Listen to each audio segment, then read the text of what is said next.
তাহলে ঈমান ভঙ্গের স্বাভাবিক কারণ কয়টা?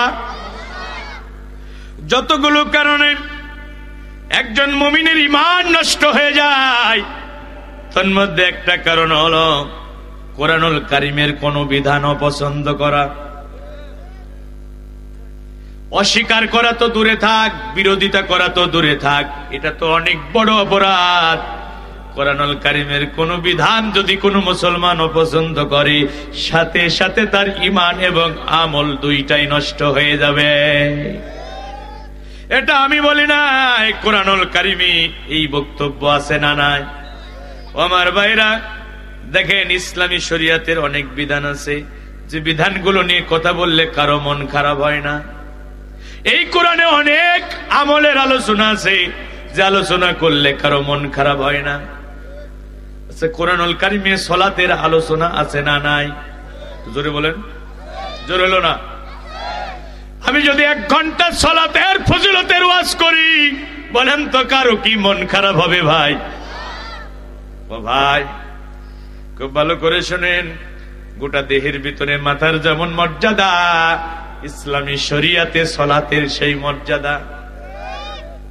বন্ধুরা আমার, খুব ভালো করে শোনেন, হাত আছে, পা আছে, বডি আছে, কলিজা আছে, কিন্তু মাথা নাই। বলেন তো মাথাবিহীন দেহের কোন দাম আছে? মাথাবিহীন দেহের যেমন দাম নাই, সালাত ছাড়া ঈমানের দাম নাই। দাঁড়িয়ে পড়তে পারছেন না, বসে পড়বেন, বসে পারছেন না, শুয়ে পড়বেন, শুয়ে পারছেন না, ইশারায় পড়বেন, কিন্তু জ্ঞান থাকা পর্যন্ত সালাত ছেড়ে দিয়া যাবে না।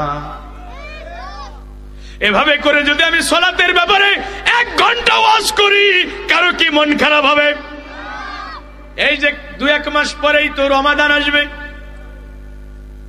রমাদানের সিয়ামের ব্যাপারে যদি আমি কথা বলি, বলেন তো আমি লীগ, বিএনপি, জামাত ইসলামী, চরমনা, জাসদ, বাসদ, ফুরফুরা, দেনবাগি, হাটহাজারী, আজানগাছি, 14 দল, 4 দল, 20 দল, কারো কি মন খারাপ হবে? বলবে হুজুর খুব ভালো ওয়াজি করেছে, সকাল সন্ধ্যা জিকিরের কথা বলেছে। কি? জোরে বলেন। আমি যদি জিকিরের ফজিলতের বয়ান করি, 20 গ্রামের মুসলমানেরা জিকির করতে করতে আবার দেখা যাচ্ছে বাঁশ বই উপরে উঠে যাচ্ছে। কথা বলেন। জিকিরের ফজিলতের ওয়াজ করলে মন খারাপ হবে? আমি নিজেও জিকির করি। এই যে গাড়িতে যখন সফর করি, বসে বসে আল্লাহর নামের জিকির করি, জিকিরের ভিতরে মজা আছে না না? সুবহানাল্লাহ আলহামদুলিল্লাহ লা ইলাহা ইল্লাল্লাহ, সুবহানাল্লাহ আলহামদুলিল্লাহ লা ইলাহা। আল্লাহ আল্লাহ জপো মন জপো, আল্লাহ আল্লাহ, আল্লাহ আল্লাহ জপো মন জপো, আল্লাহ আল্লাহ। জীবন হবে ফুলে ফলে, জীবন হবে ফুলে ফলে, নূরে উজালা।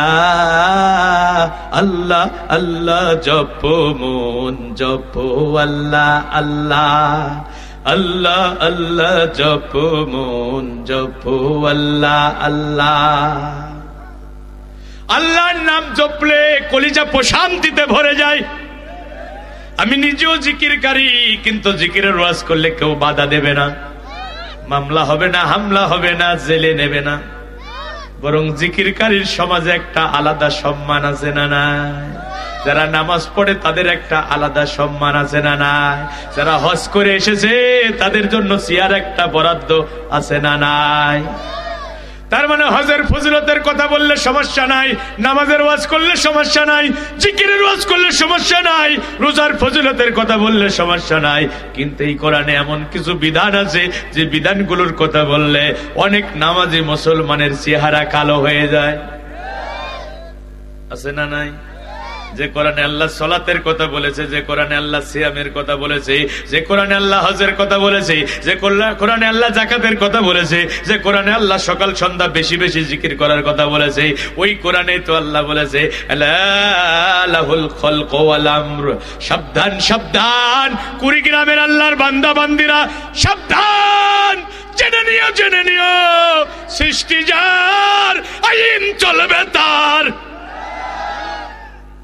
ওই যে বিনিয়ামিন ভাই বলল ব্রিটেনটা চলে গেছে, কিন্তু তাদের আইন তো রয়ে গেছে। বিয়ে পড়াই মুসলিম আইন অনুযায়ী, সম্পদ ভাগ হয় মুসলিম আইন অনুযায়ী, কিন্তু বিচার ব্যবস্থা কোরআনের আইন অনুযায়ী চলে না। এই কথাটাই তো ভাই বলতে চাচ্ছিল, যে বিয়ে পড়ানো হয় মুসলিম আইন অনুযায়ী, সম্পদ ভাগ হয় কোরআনের আইন অনুযায়ী, কিন্তু সমাজ রাষ্ট্র আর কোরআনের আইন অনুযায়ী চলে না, এটা চলে ব্রিটেন আমেরিকার আইন অনুযায়ী। তার মানে ব্রিটেনটা চলে গেছে, জগদ্দল পাথরের মতো তাদের আইন আমাদের ঘাড়ে চাপিয়ে দিয়ে গেছে। এখন কোন মুসলমান যদি আল্লাহর আইন বাদ দিয়ে ব্রিটেন আমেরিকার আইনই সন্তুষ্ট চিত্তে মেনে নেয়, তাহলে তার ঈমান আর থাকবে না। মন খারাপ হয় না?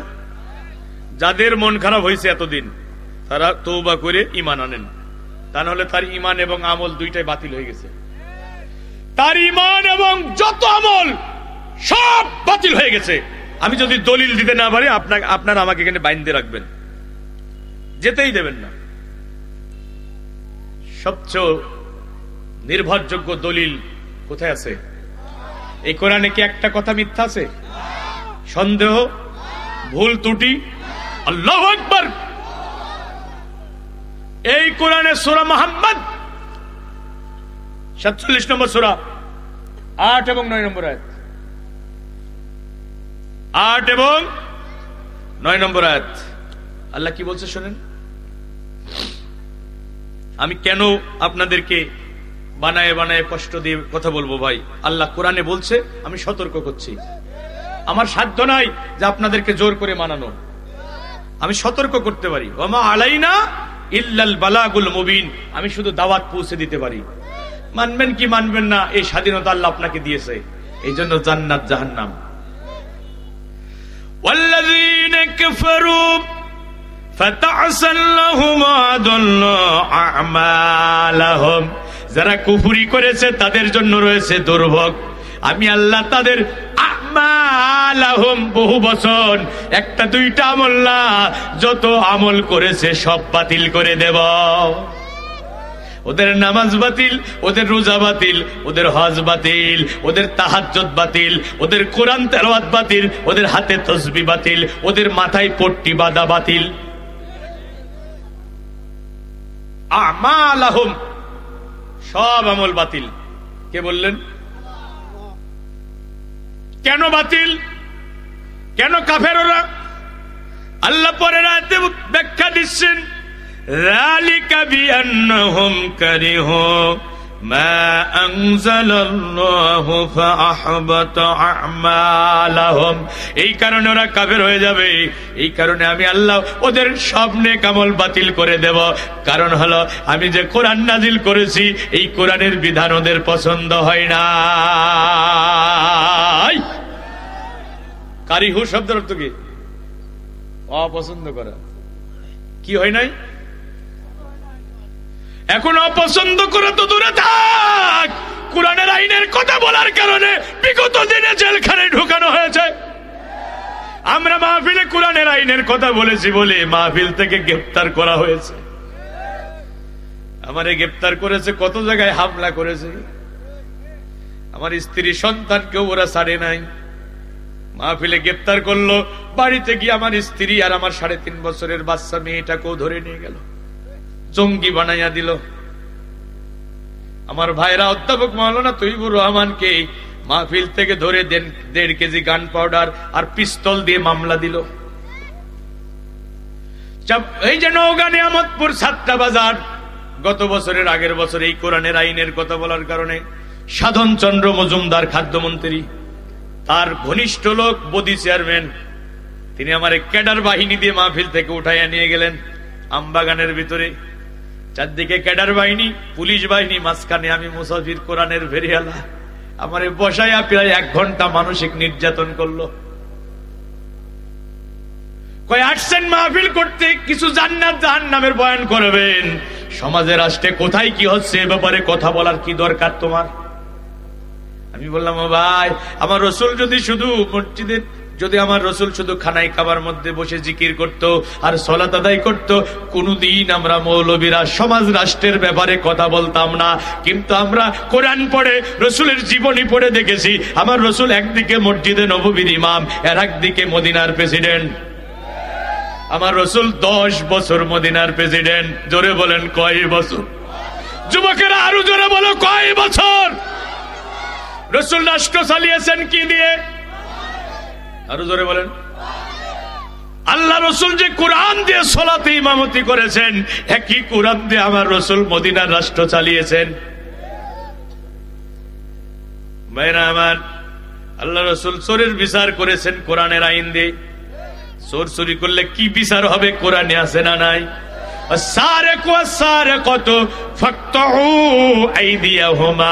চোর পুরুষ হোক আর নারী হোক, চুরি করলে হাত কেটে দাও। আইনটা দিয়েছে কে?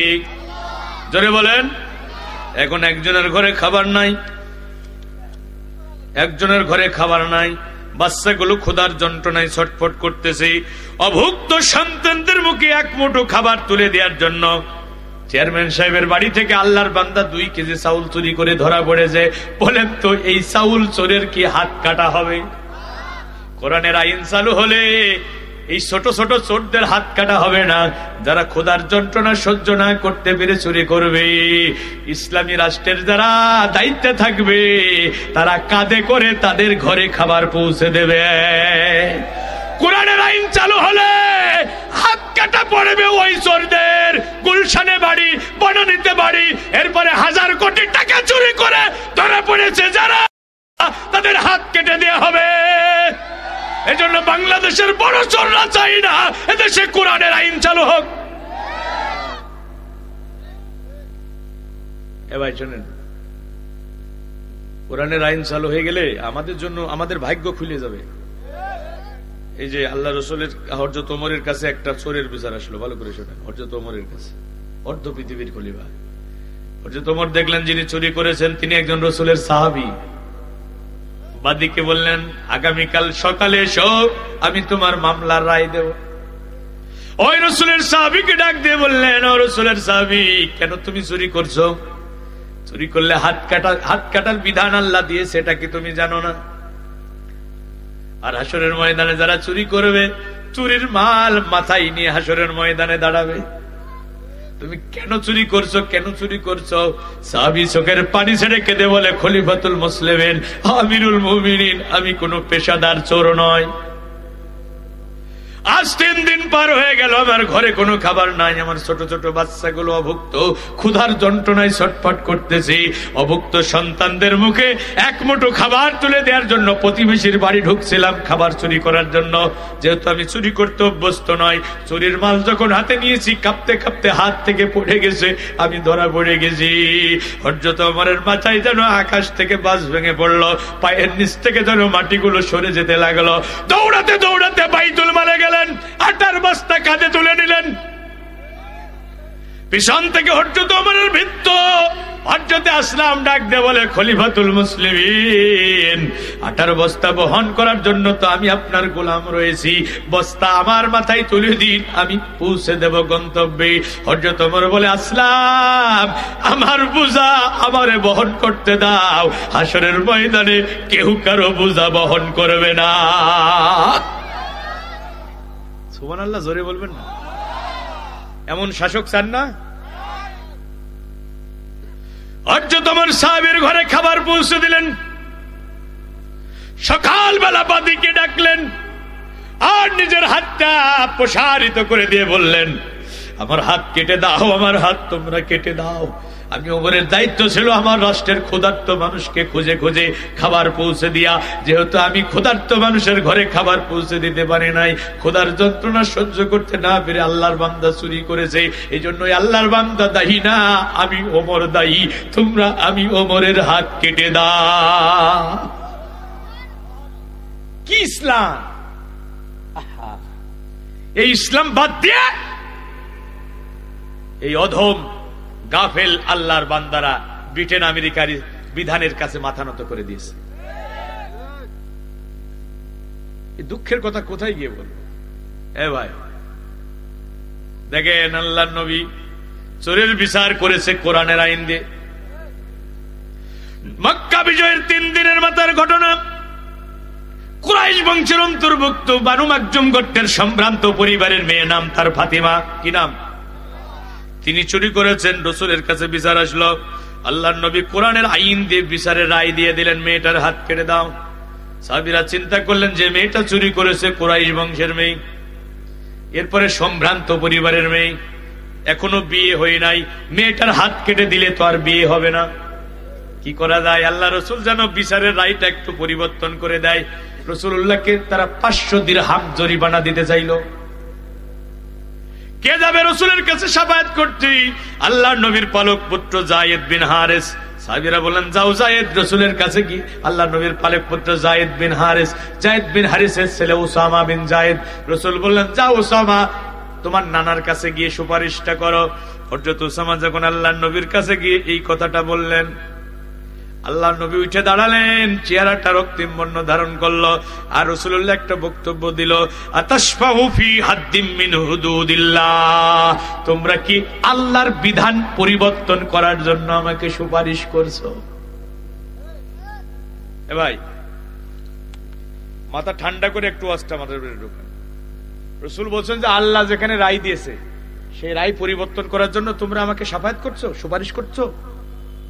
আল্লাহর কসম, কুরাইশ বংশের মেয়ে ফাতেমা তো দূরে থাক, মুহাম্মাদের কলিজার টুকরা, নয়নের পুতুলি, মুহাম্মাদের মেয়ে, ওয়াইমিল্লাহি লাউ ফাতিমা বিনতে মুহাম্মদ সারাকাত লাকুত্তিয়াত ইয়াদুহা, আমার মেয়ে ফাতেমা যদি চুরি করত, আল্লাহর কসম আমি মুহাম্মদ সাল্লাল্লাহু আলাইহি সাল্লাম আমার মেয়ে ফাতেমার হাত কেটে দিতাম, দুনিয়ার কোনো শক্তি ঠেকাতে পারত না।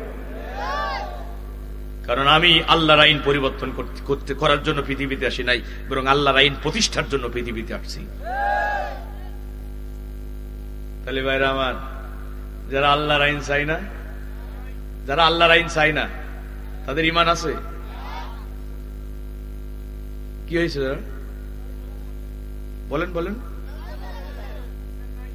কিছু ভাইরা বলছে, বাকিদের মনে হচ্ছে ভয় লাগছে।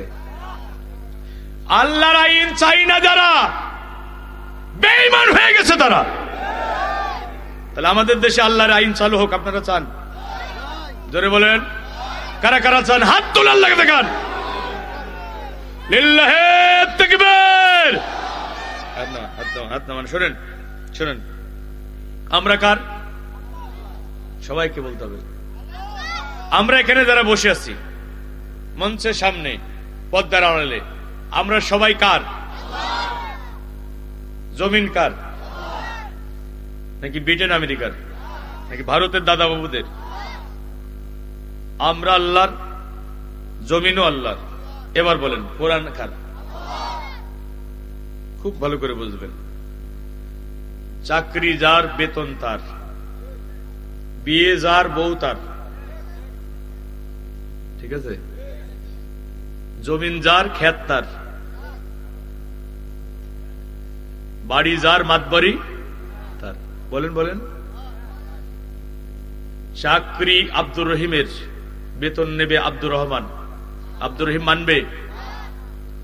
তাহলে জমিন আল্লাহর, আমরা আল্লাহর, কোরআন আল্লাহর। আল্লাহর জমিনে আল্লাহর বান্দাদের মাঝে আইন চলবে কোরআনের, এটা মেনে নিতে আপত্তি কোথায়?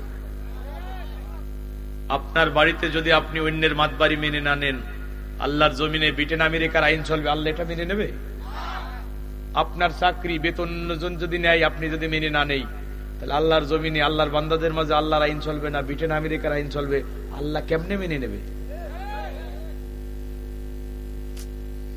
এই কথাটা আমরা কেন জাতিকে বোঝাতে পারছি না?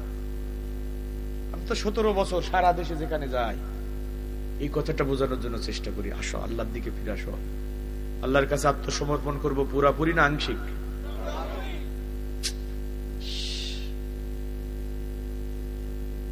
এই পাত্রে, এই যে পিয়ালা, অর্ধেক মধু ঢাললেন, অর্ধেক বিষ মিক্স করে যদি বিনিয়ামিন মোল্লাকে খাওয়াই দেন, এখন যে নেতা আছে তার চেয়ে বড় নেতা হয়ে যাবে। আমারে যদি খাওয়ান, হাসপাতালে নেওয়া লাগবে না? হ্যাঁ বলেন কেন? মধু খাইলে উপকার, আর বিষ খাইলে ক্ষতি। ভালো করে বোঝেন, মধু খাইলে আর বিষ খাইলে, তো মধুর ভিতরে যখন বিষ ঢুকেছে, মধুর কার্যকরতা, মধু হলো আল্লাহর গোলামি, মধু হলো রাসূলের আদর্শ, আর বিষ হলো ব্রিটেন আমেরিকার আইন। বাধা দেয়া কি? চুপ থাকা মুনাফিকি। চুপ থাকা কি? আবারও বলছি, তাহলে আল্লাহর জমিন চলবে কার আইনে?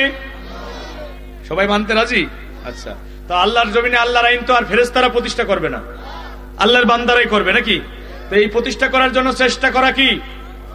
সবাইকে বলেন, আল্লাহর জমিনে আল্লাহর দ্বীন প্রতিষ্ঠার চেষ্টা করা, বাধা দিয়া কুফরি, বাধা দিয়া আর চুপ থাকা।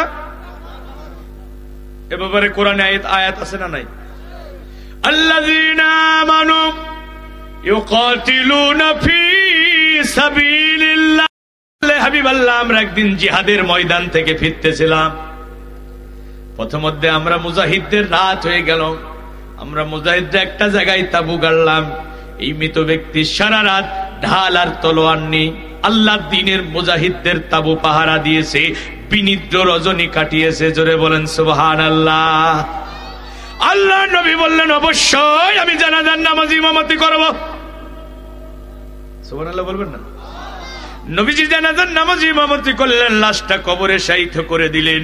আর আল্লাহর নবী একটা বক্তব্য পেশ করছেন, ক্বালা আসহাবুকা ইয়াযুন্নুনা ইন্নাকা মিন আহলিন নার। এ কবরে শায়িত ব্যক্তি, তোমার সাথীরা ধারণা করছে তুমি খুব খারাপ মানুষ, তুমি বুঝি জাহান্নামে যাবে। কিন্তু আমি রাসূল এ কথা বলি না, আমি রাসূল এ কথা বলি না। ওয়া আনা আশহাদু ইন্নাকা মিন আহলিল জান্নাহ, বরং আমি বিশ্ব নবী সাক্ষী দিচ্ছি তুমি নিখাত আল্লাহর জান্নাতি। কয় রাত তাবু পাহারা দিয়েছে? কাদের তাবু? মুজাহিদদের। এই শ্রোতাদের ভিতরে আমি একটা শ্রোতা পাইছি, খুব মনোযোগ দিয়ে আলোচনা শুনছে, আমার চাচা খুব মনোযোগ দিয়ে শুনছে। ভাইরা আমার, কয় রাত তাবু পাহারা দিয়েছে? কাদের তাবু? রসুল বলছে জান্নাতি। সুবহানাল্লাহ বলেন। এবার রসুলের একটা জানাজায় গেলেন, নিজের গায়ের জুব্বা তার জন্য খুলে দিলেন, নিজের মুখের লালা তার মুখে দিলেন, নিজে জানাজার নামাজ ইমামতি করছেন। আল্লাহ কোরআন আকাশ থেকে আয়াত নাজিল করে রসুলকে বলতেছেন, ইস্তাগফির লাহুম আও লা তাস্তাগফির লাহুম ইন তাস্তাগফির লাহুম ৭০ মাররাতান ফালাই ইয়াগফিরুল্লাহু লাহুম। নবী হে, একবার না দুইবার না ৭০ বার দোয়া করলেও কবুল হবে না। দোয়া করো আর না করো সমান কথা। অথচ রাসূলুল্লাহ দোয়া করার আগেই আমার আল্লাহ মঞ্জুর করে নিয়েছেন। রাসূলের হাতের ইশারায় আকাশের চন্দ্র দ্বিখণ্ডিত হয়ে গেছে। রাসূলুল্লাহ রাস্তা দিয়ে হেঁটে গেলে আকাশের মেঘমালা ছায়া দান করে। আমার রাসূল হা বললে হালাল হয়ে যায়, না বললে হারাম হয়ে যায়। ওই রাসূলকে আল্লাহ বলছে দোয়া করো আর না করো সমান কথা, ৭০ বার দোয়া করলেও কবুল হবে না। আল্লাহ রাসূল সিদ্ধান্ত নিলেন আমি ৭১ বার দোয়া করব। কয়বার? এবার আল্লাহর একটা আয়াত নাযিল করলেন, ওয়ালা তুসাল্লি আলা আহাদিম মিনহুম মাতা আবাদাও ওয়ালা তাকুম আলা কবরিহি। নবী দোয়াও করা যাবে না, কবরের পাশেও দাঁড়ানো যাবে না। এই ধরনের মুনাফিক মরে গেলে জানাজার নামাজও পড়া যাবে না। অথচ লোকটা রাসূলের ইমামতিতে নামাজ পড়তো, একবারে সামনে রাসূলের পিছনে দাঁড়িয়ে নামাজ পড়তো। কি অপরাধ তার? উহুদের জিহাদের দিন ৩০০ মুজাহিদ নিয়ে ভেগে গেছে। তাহলে জিহাদের কাজে সহযোগিতা করে নাই, দিন প্রতিষ্ঠার কাজে কি করে নাই? অংশগ্রহণ করে নাই, পিছন থেকে ভেগে গেছে। আর এক রাত মুজাহিদদের তাবু পাহারা দিয়েছে। সাহাবীরা বলছে খারাপ মানুষ, রাসূল বলছে জান্নাতি। তাহলে দিন কায়েমের চেষ্টা করা, বিরোধিতা করা কুফরি, আর চুপ থাকা কাফেরও হব না, মুনাফিকও হব না। ঈমান নিয়ে বাঁচতে চাই, ঈমান নিয়ে ওই গোরস্থানের কবরে যেতে চাই। শুধু ঈমান না, কিছু নেক আমলও নিয়ে যাবেন। সাহাবীরা ভালো আমলের প্রতিযোগিতা করতেন, আর আমরা এখন বাড়ি গাড়ি টাকা পয়সা ক্ষমতার প্রতিযোগিতা করি। আরে আমার ভাইয়ের 2 তালা হয়ে গেল, আমার এখনো 1 তালাই কমপ্লিট হলো না, রাতে ঘুমাতে পারে না। আমার প্রতিবেশীর ছেলেটার চাকরি হয়ে গেল, আমার ছেলেটার এখনো চাকরি হলো না। বরং উচিত ছিল এরকম, আমার প্রতিবেশীর ছেলে 5 ওয়াক্ত নামাজ পড়ে, আমার ছেলে তুমি তাহাজ্জুদের নামাজও পড়বা। তুমি শুধু 5 ওয়াক্ত পড়বা না, তুমি তাহাজ্জুদও পড়বা। আমার ভাই মসজিদে 5000 টাকা দিয়েছে, আমি 6000 টাকা দেবো। আমার ভাই শুধু রমজান মাসে রোজা রাখে, আমি রমজান মাসে তো রাখবো, সারা বছরও কিছু কিছু নফল রোজা রাখবো। কি এই প্রতিযোগিতা হওয়ার কথা ছিল না? কিন্তু আমরা এখন এই প্রতিযোগিতা না করে সম্পদের প্রতিযোগিতা করি, ক্ষমতার প্রতিযোগিতা করি। আল্লাহ আমাদের ঈমান এবং নেক আমল নিয়ে কবরে যাওয়ার তৌফিক দান করুন। এই দেশটাকে আল্লাহ কোরআনের দেশ বানিয়ে দিন। আগামীর পার্লামেন্ট হোক কোরআনের পার্লামেন্ট। ছাত্র জনতা যে বৈষম্যহীন সমাজ গঠনের জন্য জীবন দিয়েছে, এই বৈষম্য মুক্ত বৈষম্যহীন সমাজ তখনই গঠন হবে যখন আমরা কোরআনকে পার্লামেন্টে নিয়ে যেতে পারবো। আর বিনিয়ামিনদের মতো কিছু ইমানদার দেশপ্রেমিক মানুষকে যখন ক্ষমতার আসনে বসাতে পারবো। কথা বলুন ঠিক কিনা? যারা টাকার কাছে বিক্রি হয় না, যারা মেশিন গানের বুলেটের কাছে শির নত করে না। কথা ঠিক আছে ভাই? আল্লাহ আমাদের তৌফিক দান করুন। হাযা মা ইনদি ওয়াল ইলমু ইনদাল্লাহ আলাইহি তাওয়াক্কালতু ইলাইহি উনীব। হাত উঠাবো কার কাছে? দোয়া না করে আমরা কেউ যাব না ভাই। কলিজা ভরে দোয়া করবো। আমি মুসাফির মানুষ, বন্দুকের ট্যাগারে টিপ দিলে গুলি যেমন ফেরত যায় না, মুসাফিরের দোয়া আল্লাহ ফিরিয়ে দেন না। লা শাক্কা ফীহিন্না, রাসূল বলছে বিন্দু মাত্র সন্দেহের অবকাশ নাই। তোমার মা বাবার দোয়া কবুল হবে, মাজলুমের দোয়া কবুল হবে, মুসাফিরের দোয়া কবুল হবে। আমরা তো বিএনপির মতো এত বড় দল আন্দোলন করে করে ব্যর্থ। জামাত ইসলামীর মতো একটি দল আন্দোলন করতে করতে মার খেতে খেতে ডিয়ালে পিঠ থেকে গেছে। আমরা তো নিরাশ হয়ে গেলাম, হয়তো আর এই জালিমের জুলুম থেকে বাঁচার উপায় নাই। হঠাৎ করে আল্লাহ আবাবিল পাখির মতো ছাত্র জনতাকে ময়দানে নামিয়ে দিলেন। এটা কোনো ক্যারিশমা না, এটা মাজলুমের চোখের পানির ফসল। মাজলুমের দুয়ার, মাজলুমের আহাজারি লোনাজারিতে এই জালিমের মসনদ তছনছ হয়ে গেছে। কত বাবা রাতে রাদারির যাই নামাজে চিৎকার করে কাঁদছে, কত মা। আমার সাথে জেলখানায় ছিল ওলিউল্লাহ, ইসলামী বিশ্ববিদ্যালয়ের মেধাবী ছাত্র, একসাথে জেলে ছিলাম। এরপর আল মুকাদ্দাস, তার মা বাবা জানে না তার সন্তানের লাশটা কোথায় রাখা হয়েছে। ঢাকা থেকে গুম করা হলো, আর লাশটাও দিল না। এভাবে কত ভাইকে তারা নির্মম ভাবে জঙ্গি সাজিয়ে গুলি করে বুক ঝাঁঝরা করে দিয়েছে। এই সমস্ত স্বজন হারাদের আহাজারি। আর জেলখানায় কত মাজলুম আলেম চোখের পানি ছেড়ে যাই নামাজ সিক্ত করেছে। আরে বাবা নিমাজ চালানি উকুবাতুহুমা ফিদ দুনিয়া। দুটি অপরাধের শাস্তি আল্লাহ মানুষকে দুনিয়াতে দেন, আল বাগিউ ওয়াল উকুক, জুলুম এবং মা বাবার নাফরমানি। দুটি অপরাধের শাস্তি আল্লাহ দুনিয়াতে দেন, একটা হচ্ছে জুলুম আর একটা হচ্ছে মা বাবার নাফরমানি। রাসূল বলেছেন দাওয়াতুল মাজলুম মুস্তাজাবা ওয়া ইন কানা কাফির। মাজলুম যদি কাফেরও হয় তার বদদুয়া আল্লাহ ফিরিয়ে দেন না। আর মাজলুম যদি হয় বিশ্ব নন্দিত কোরআনের মুফাসসির। 13 বছর তাকে জেলখানায় বন্দী করে রেখেছো, 13 বছর তার জীবন থেকে কেড়ে নিয়েছো। একটাবার সে কোরআনের ময়দানে কথা বলতে চাইছিল, একটাবার কাবার চত্বরে দাঁড়াতে চাইছিল, সেই আশাটাও তোমরা পূরণ হতে দিলে না। চিকিৎসার নামে প্রহসন করে হত্যা করলে। রাত ওই মাজলুম আলেম চোখের পানিতে যাই নামাজ ভিজিয়েছে, মাজলুমের চোখের পানিতে তোমরা ভেসে গেছো। ষড়যন্ত্র করছো, একের পর এক ষড়যন্ত্র করছো, করতে থাকো। তিলকাল আইয়ামু নুদাবিলুহা বাইনান নাস। 16 বছর পরে আল্লাহ দিন ঘুরিয়ে দিয়েছে, তোমরা 16 বছর অপেক্ষা করো। আল্লাহ আমাদের সঠিক বুঝদান করুন। চাচা যান কথা বলবেন, দোয়া করে দেবো। আচ্ছা, আমরা সকলে রাসূলের উপরে দরুদ পড়ি। আল্লাহুম্মা সাল্লি আলা মুহাম্মাদ ওয়া আলা আলি মুহাম্মাদ ও কামা সাল্লাইতা আলা ইব্রাহিম ওয়া আলা আলি ইব্রাহিম ইন্নাকা হামিদুম মাজিদ। আল্লাহুম্মা বারিক আলা মুহাম্মাদ ওয়া আলা আলি মুহাম্মাদ কামা বারাকতা আলা ইব্রাহিম ওয়া আলা কোনের কাফনটা বরাদ্দ হয়ে গেছে। জানি না মৃত্যুর দূত মালাকুল মউত কোন সময় শিউরে হানা দেবে। কত জ্ঞানীর জ্ঞান থাকবে না, পণ্ডিতের পাণ্ডিত্য থাকবে না, বুঝবানের বুঝ থাকবে না রে মাওলা। রোড অ্যাক্সিডেন্টে নির্মম নিষ্ঠুর মরণ আমাদের দিও না। বিছানায় ফেলে রেখে তিলে তিলে যন্ত্রণা দিয়ে ঈমান হারা করে মরণ দিও না আল্লাহ।